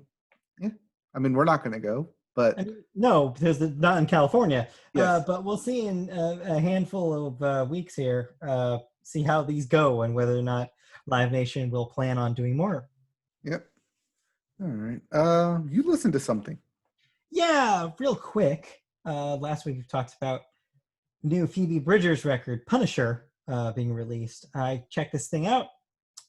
It's very good. I like Phoebe. She is most recently known as a collaborator in the band's Better Oblivion Community Center, which she performed with former and current. I think they just announced a new record. Bright Eyes lead singer Connor Oberst, and also with her band Boy Genius, which is her Julian Baker and Lucy Dacus. But this is her second solo record. Yeah, I really enjoyed this thing. It's definitely it's probably going to be high on my list this year. It's like everything I love about Phoebe, with even better production. It's excellent. This thing is really, really good. It's kind of a folky, kind of inspired kind of thing, folky indie kind of thing. So to get an idea of what it is, yeah, it's real good for people who are into that sort of thing. Nice. Now this is someone who's different from Phoebe Waller-Bridge, right? Right. Yes, she's often confused with Phoebe Waller-Bridge. She is not Phoebe Waller-Bridge. Okay. No, because this is Bridgers. Okay, two different people. Two different people. All right. Yeah. Anything else about that? Good? No good? That's it. That's it? Okay. Let's head on right into video games. Yep. Big week. Yep. First up, Ninjala for the Switch. Caller X Malice for the Switch. The Almost Gone for the Switch and PC. And lastly, Hunting Simulator 2 for the PlayStation, Xbox, Switch, and PC. So yeah, basically no releases this week. No releases because everything came out last week. All right, but speaking of last week, we continue with E3. I'm calling it fake E3. I know you're calling it fake E3, but we have EA news because they had their own EA State of Play going on. No, State of Play is the PlayStation thing. EA Play is what they're calling the EA thing. Yeah, but they made a statement about it, so it's their statement of play, State of Play. Statement of the Great Mint and Double Mint Gum. Okay, just tell us what happened at the EA Play event. All right, well, if you're into EA Plays and playing EA games, do I have some news for you? Yeah, not a whole lot, actually. Did you watch this thing? I did not watch this thing. I watched this thing, and man, it was nothing. But let's talk about what it was. All right, so we got a whole bunch of nothing going on, including a ton of EA games are coming to Steam. Yeah, this is part and parcel with EA Access. Their subscription service is coming to Steam as well. So they just did the port work. So EA Origins? Exactly. So that's the thing, is that this is basically them kind of easing off of Origin. Origin will still exist, but they will also be supporting a lot of their games on Steam. So will I no longer need an Origin account because I don't know what my login is anymore?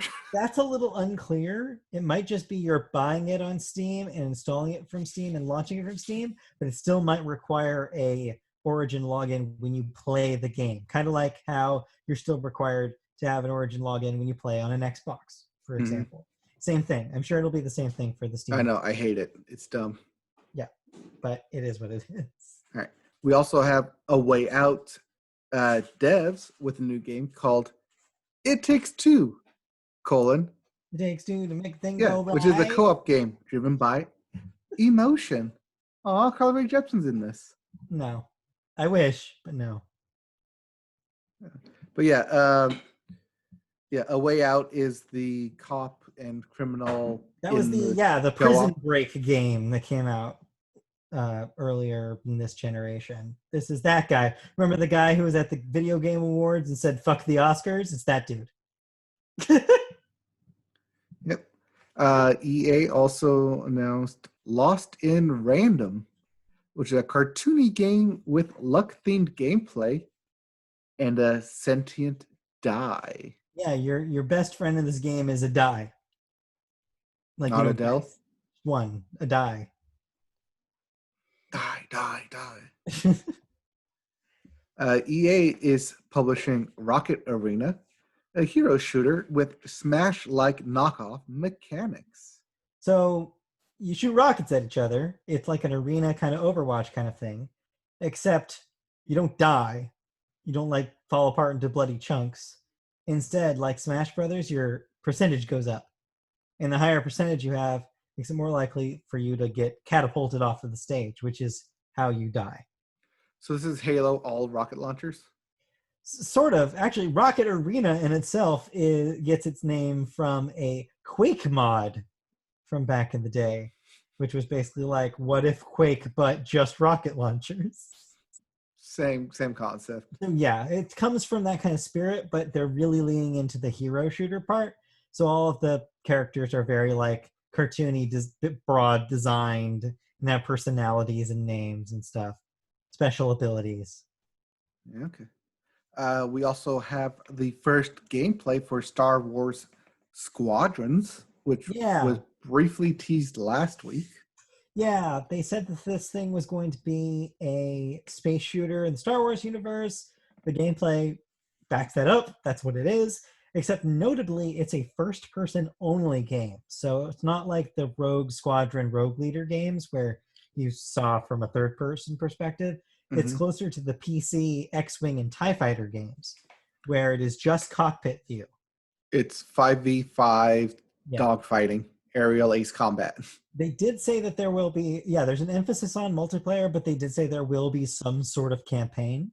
Mm-hmm. Um, I'd imagine it's Battlefield style, where it's a campaign with like a loose story around it, but really it's just like AI battles. Yeah. But yeah, I mean, it seems like they're trying to make this for the hardcore Star Wars fans. So it's interesting that it exists. Yeah. Speaking of things that exist, Madden and FIFA, next generations exist. Yeah, they showed off some pretty nice looking footage. I mean, at this point in the burgeoning console generation is usually when you see the fancy Madden, and it looks like fancy Madden. It looks like a slightly better version of what we're getting this generation. Yep. We also had early footage of new Battlefield and BioWare titles.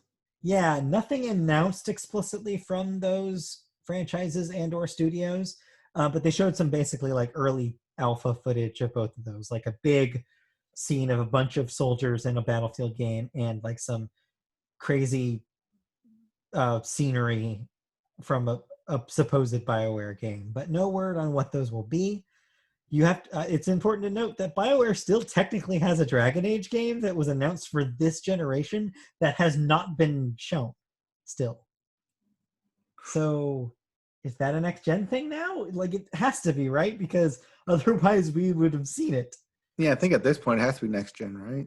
So yeah, it was very telling that EA completely just did not say a word about it. So we'll see. Well, last thing about EA is that a new skate game is in the works. I assume to really battle the Tony Hawk Pro Skater re-enhanced thing. So that's one theory, is that Activision out of nowhere decided that Tony Hawk mattered again. But I think the other part of it is that their community has been pushing for a Skate 4 for a literal, like, for years at this point. And like almost every social media post that EA puts up, Skate 4 is constantly hashtagged. And this is finally them admitting that, yeah, fine, we'll make a new skate game. They did not specifically say Skate 4, which probably tells you a lot about maybe what this thing is. They just said that they will be making a skate game of some sort. So we'll see what it Yeah, is we'll later. see what it is. That's EA's news, but what about everyone else? Yes, everything else in fake E3 week 2. You mean the bits? Bits. The bits. Including bits that happened today, This morning. this morning even, as Pokemon had its next announcement of a new game that everyone immediately hated, apparently. For different reasons. What could they hate about a Pokemon game? Could it be that it's from Tencent? Uh-huh. Could it be that it's a mobile and Switch game? Or could it be that it's a 5v5 MOBA-like League of Legends Pokemon game called Pokemon Unite? Yeah. So last night I had seen I knew that this was happening this morning, and I just by happenstance I looked at a reset era thread that was like people trying to guess what the reveal was going to be, Yes. and they ran a poll in this message board thread, and everybody thought for sure it was going to be a sequel to Pokemon Let's Go set in Johto. And that seemed to be the most popular thing. Everybody was like, oh, in the background of last week's video, there was Gen 2 Pokemon in the background. This has to be what it is. Nobody saw this coming. The hardest of hardcore Pokemon fans, if you would have told them that this was going to be a MOBA, that they were going to wake up to a Pokemon MOBA, they would have never believed you. And yet, I checked Twitter in the morning at like 7 when I woke up, and I was like, Pokemon MOBA? Which Uh-huh. looks interesting. So, yeah. So if the listener is not familiar with the term MOBA, which you probably aren't, League of Legends. Yes, you're right. League of League of Legends is the Legends, best Dota 2 comparison. are kind of the frames of reference. Um, Yeah, where you have champions as your player and you go around yeah, collecting bases and defeating enemies. Or in this case, collecting Pokemon. yeah, and there are lanes, which is the thing. There's always lanes in these games, Yeah, and that's how you can basically determine what a MOBA is. How's the yeah, map look? yeah, exactly. There's lanes that lead to kind of the goal, the crystal or whatever kind of the thing is at the end. Arena, platform, tower-ish Yeah, things. whatever it may be. And there's like fodder enemies that you can get like kill off to make experience. You can use that experience to basically unlock new abilities as you play. And that none of that is permanent, of course. It's just for that match, and then that fuels your like super moves that are different per, I guess in this case, the Pokemon you're playing, Hmm. and that's how you ultimately can defeat other players and the goal. Um, yeah, it's a one of the most popular, arguably the most popular genre of game right now beyond Fortnite is your League of Legends. So it's really, really smart for Pokemon to make a play here in this space because there isn't really even League of Legends doesn't necessarily shout children. It's not necessarily something that's associated with younger players.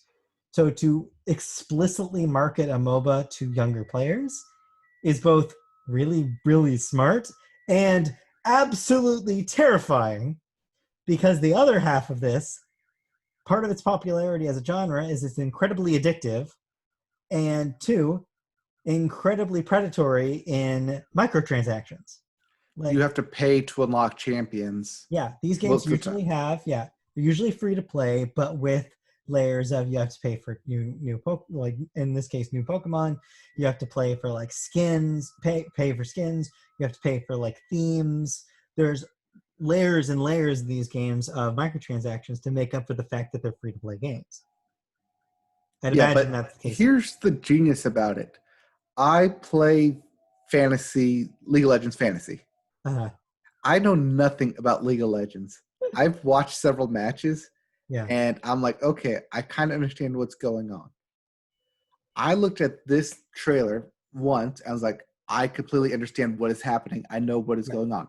It is MOBA boiled down to its most simplest form, yeah. skinned with something that everyone can understand because it's a Pokemon game. This, if handled correctly, and if it finds an audience fast enough, could potentially be a really big deal. The way that they announced it, specifically the little video that they put, sure makes me think that they think it's a big deal. They're setting this thing up like it's the next big Pokemon thing. They want this to be Pokemon Go because when Pokemon Go was released and at its height, it was reeling in $1 million a day. Yeah. Billions of dollars in like the first quarter. So the kind of the double-edged sword part about this, though, is that as great as this is going to be to the MOBA audience and for a wider audience of people who are interested in MOBAs but maybe haven't been able to play one because of the daunting barrier of entry, like, you'll get those people. But the worry that I have, and what you kind of said at the beginning of this story, the hardcore Pokemon fans hate this because it's not what they want. They didn't want a MOBA, they wanted a Pokemon game. This is too far outside of the core's like comfort zone that you're seeing a backlash to it. Nobody wanted Pokemon Dungeons when it came out. Yeah. It had a popular fan base.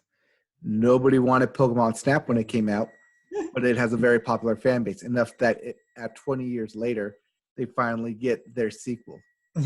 Nobody wanted new generation of Pokemon, yet we constantly get it. I mean, yes, technically, like there's always a line between giving what your fans have been asking for and giving what your fans don't know that they want.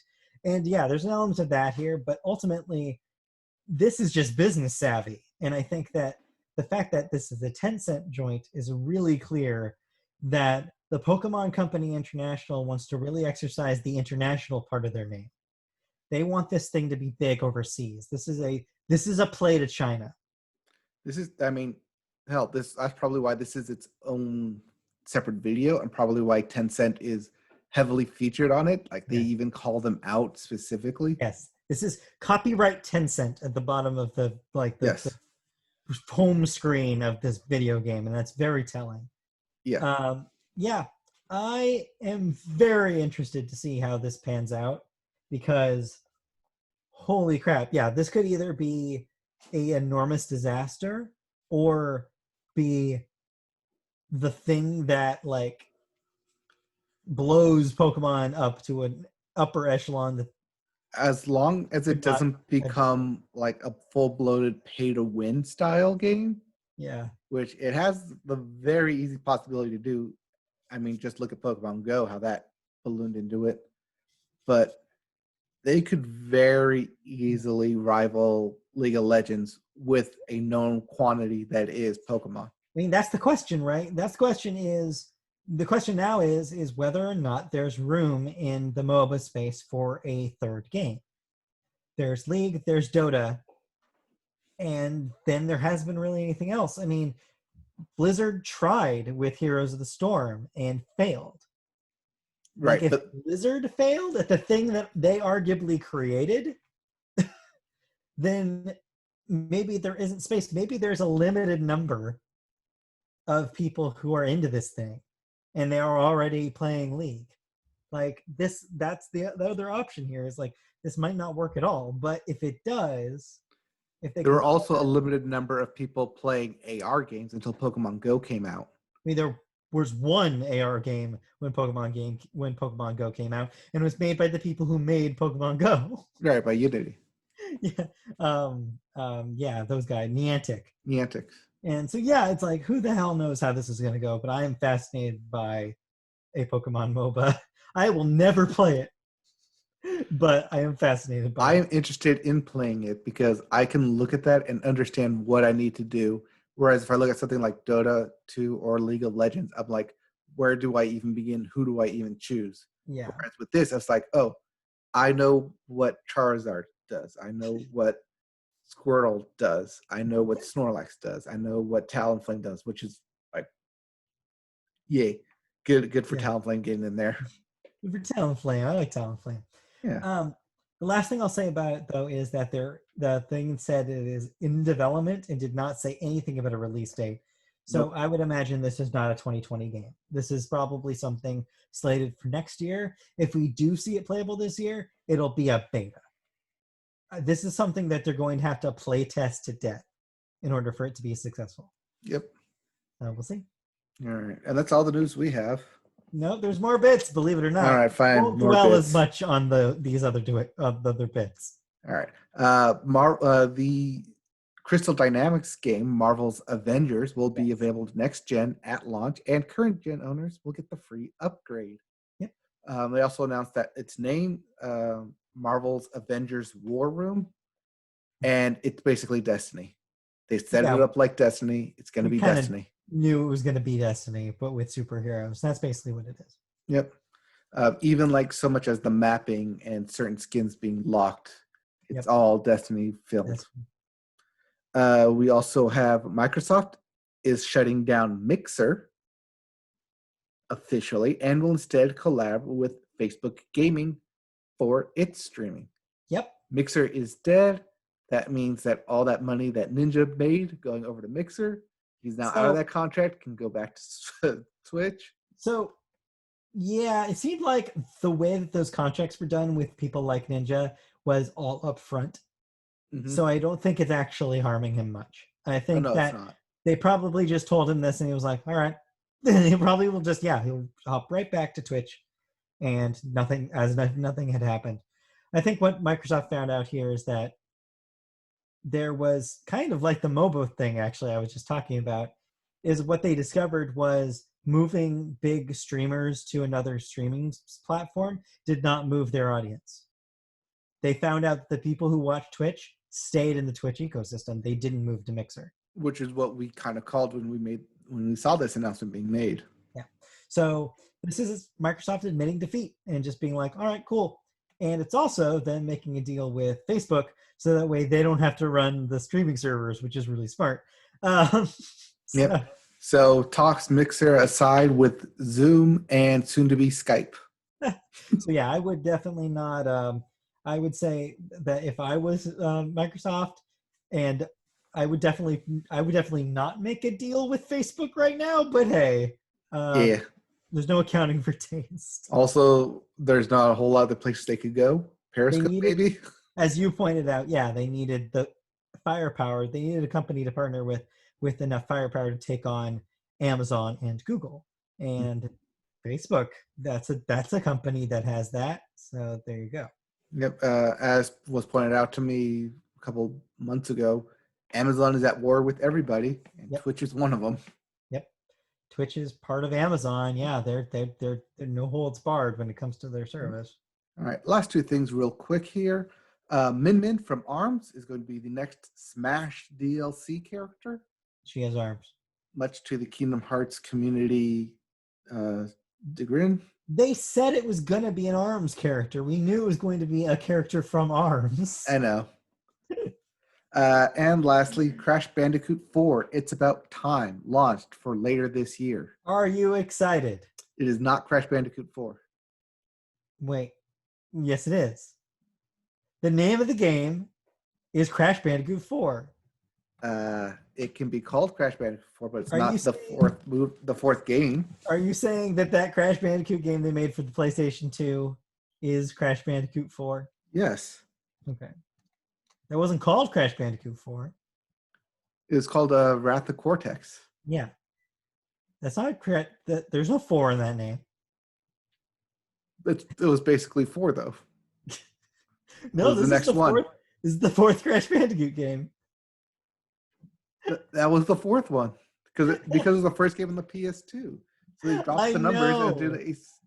I know, but this one's called 4. Anyway, so yeah, it seems like from all footage that this is in the style of the first 3 games. It seems to be running on the hardware of the remakes. We knew this was happening. Like, this is an easy move. Yep. All right, and that's it. We're done. We have some thoughts though about. Okay, so we have some thoughts real quickly. Pokémon Isle of Armor. So yeah, I played a lot more after when I talked about kind of the first few minutes of it last week. It's pretty cool, but I think it'll be disappointing to some people because there's not an actual whole lot of story to get through. There's maybe 4 to 5 hours of new like actual story content in the new region. Um, the rest of the game is basically like, hey, catch all 140 of the new Pokemon. That's the real reason to buy this. So if you're buying this to get new characters and story, that's not worth it. Like it's not worth the $15 of this $30 package. What is though is the 140 new Pokemon that you can get. Some fan favorites like Scyther. So like yeah, if there's a lot of really good Pokemon in here that I think that if you care about that, if that was your problem with Sword and Shield was that your favorites weren't in it, check the lineup, and if they have it, I think it's worth it. Yeah, that was my one concern, is that it's just going to be a whole lot of new Pokemon catching and a whole lot of new game. That's yeah, not a whole lot of new game, but a whole lot of new Pokemon. So Okay. that's what it is. And new clothing items and hairstyle options if you're into that kind of thing, which I am. So my trainer looks fresh. But yeah, it is exactly that. So if you were expecting some big revelation, it's not here. There is one kind of thing that I don't want to spoil because it's like a big deal to some people, but may not be a big deal to other people. But there is a feature, a gameplay feature that was in previous games that hadn't been in Sword and Shield that is unlocked by the end of the campaign here. Acorns, right? Apricorns are back, which is really funny because I mentioned Apricorns last week's podcast, not Yes. knowing that. But that's not what I'm talking about. Okay. It's a mechanic that is unlocked, but only unlocked for the Isle of Armor. It's pretty cool, and longtime Pokemon fans will be happy to see it return. But it's pretty small in the grand scheme of things. Okay. And so while we're talking about Pokemon Cafe Mix. Okay, so I'm very divided about Pokemon Cafe Mix. Last week we talked about when it was revealed, it looked like it was some sort of mobile puzzle game with with really cute art and some sort of like unlocking things from your cafe feature. So it turns out that's exactly what it is, and that is as cool and as disappointing as that makes it sound. Because the art is super, super cute. There's so many cute designs of Pokemon in this thing. There's cute designs for the coffee and snacks that you're selling at the cafe. And that's the best part of the game, because actually playing the puzzle game kind of sucks. Oh. It's like, you know those games that are like grids of colors and you want to delete the like touch the groups of the same color so they disappear and create Oh, you mean that Toon combos? Pop ad that I always delete? Yeah, like that. Yeah. So Toon this is kind Blast. of like that, except imagine that you had to make a trail of all of those, and they were kind of floating in this like kind of liquid kind of like Oh, free floating. yeah, they're free floating, so they're all moving around while Mm. you're doing that. So that's basically the idea. You're trying to match same Pokemon icons and make them disappear so you can cause more combos to happen. The thing is that that's it. And the only thing that they do to complicate it is by adding obstacles, like things you have to destroy by making matches nearby. So there'll be like sugar cubes in the center, and if you make matches by the sugar cubes will break over time. And there's a power up mechanic. You earn a certain amount of points, you'll get a power up that's basically just an explosion that happens that destroys those sugar cubes or just tiles. Some of those explosions are certain directions, like some of them go only down, only left, only right, only up, etc. And that kind of helps you do the puzzles. That's it. That's literally it. And the free to play layer on top of that is you have 5 lives. Thankfully, you only lose a life if you lose a game. It's not like per try, thankfully. So it's not that heinous. There are power ups that you can purchase, Yeah, uh, in-app purchases. that you have some demo ones at the beginning to try out. And there are packs that you can buy to unlock new Pokemon staff members for your cafe. So there's a pack you can buy right now, week 1, to unlock Pikachu. when you can just unlock Pikachu by playing for 5 days. So it's that kind of game. Okay. I'm really disappointed in it. I was hoping for a little better of a puzzle, and the puzzle that's here is not very interesting and not very fun and kind of frustrating. So it's not great. It's not good. It's not a good Well, game. if you thought that wasn't good, boy, do I have a game to talk about right now. Okay, Kingdom Hearts Dark Road. Oh, I was going to talk about that game.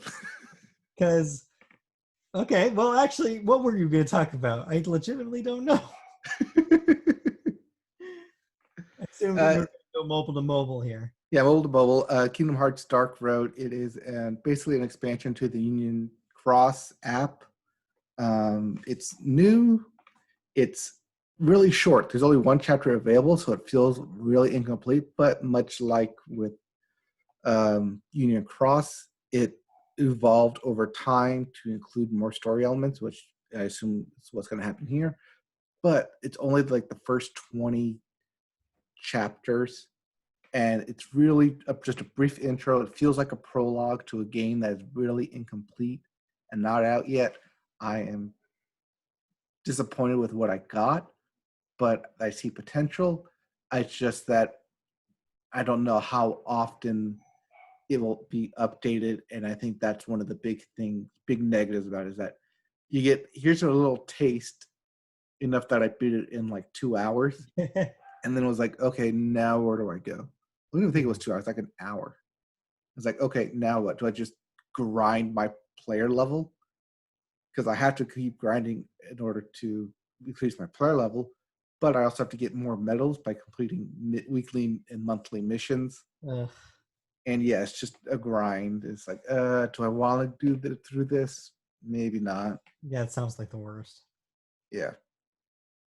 But that brings us to our last game, The Last of Us Part 2. And I know we hit 2 hour mark here. So Okay.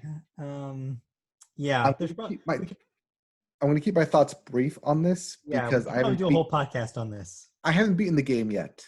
Okay. I assume I am halfway through, Okay. and I only assume that based on story narrative of what I would make happen.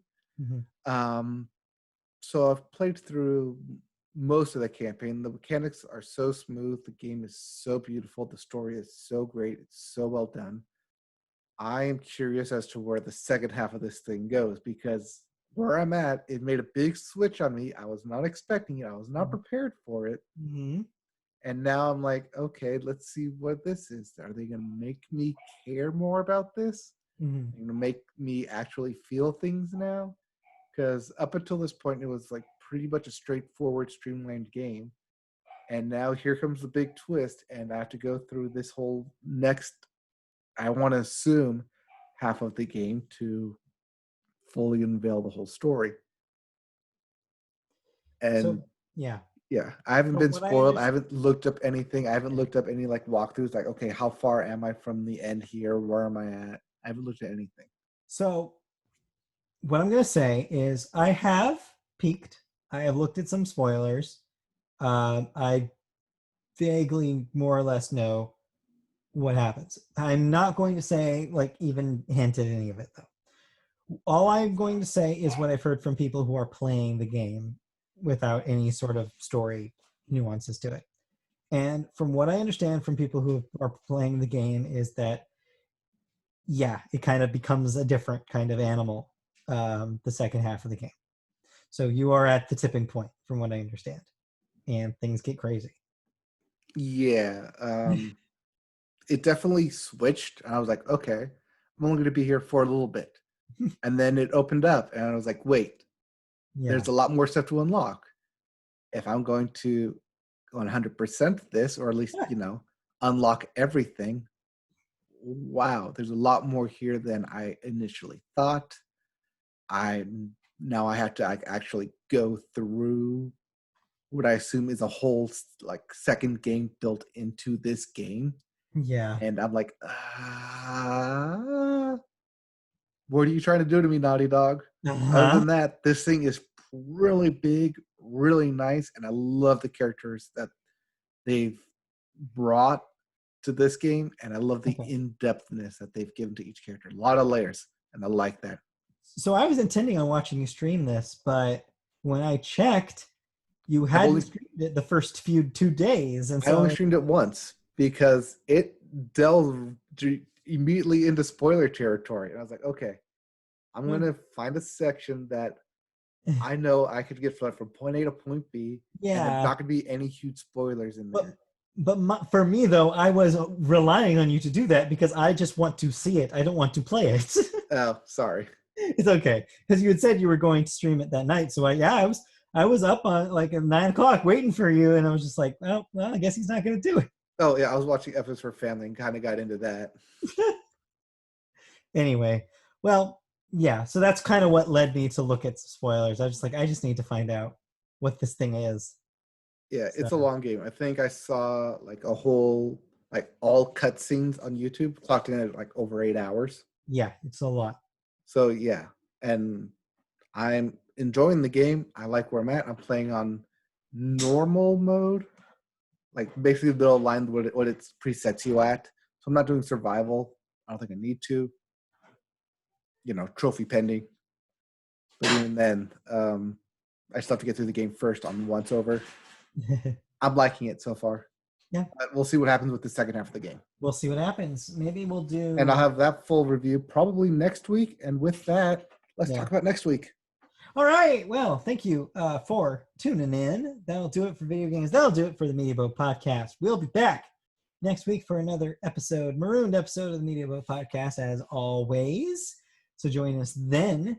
In the meantime, you can see us live to tape on YouTube. Just go to youtube.com and search Media Boat Podcast. Find us there. You can also see our archived video game streams on our YouTube channel, so check that out as well.